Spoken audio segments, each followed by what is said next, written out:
Xullas qarindoshlar, mana shunaqangi mazza qilib yesanglar ham umuman semirtirmaydigan, tayyorlanishi juda oson bo'lgan shunaqangi chiroyli buterbrodni qanday qilishni ko'rsataman. Qani ketdik.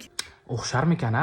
Turib bizga kerak bo'ladigan mahsulotlarni oldim qarindoshlar. Bu mana shunaqangi bitta bodring. Shunaqa uzun qilib bodring to'g'raymiz. Aningdan keyin pomidorni ham shunaqa uzun qilib to'g'raymiz va taxtakachi ustiga shunaqa salafan qo'yib, salafan ustidan esa 2 dona salat bargini qo'yib, salat bargini ustidan bodring, pomidor, tovuq go'shti va yana bir marta salat bargini qo'yib, paket bilan shunaqa sendvichimizni yaxshilab o'rab olar ekanmiz-dek. Aningdan keyin shunda o'rtasidan kesadigan bo'lsak, aytgancha qarindoshlar, buni ichiga bitta qovurilgan tuxum ham soldim. Isimdan chiqibdi-de. Buni chiroyliligini qani bismillah deb degustatsiyani boshladim. Qarindoshlar, ishoninglar, ertalab zavtrakka vot idealniy bo'ladigan buterbrod ekan.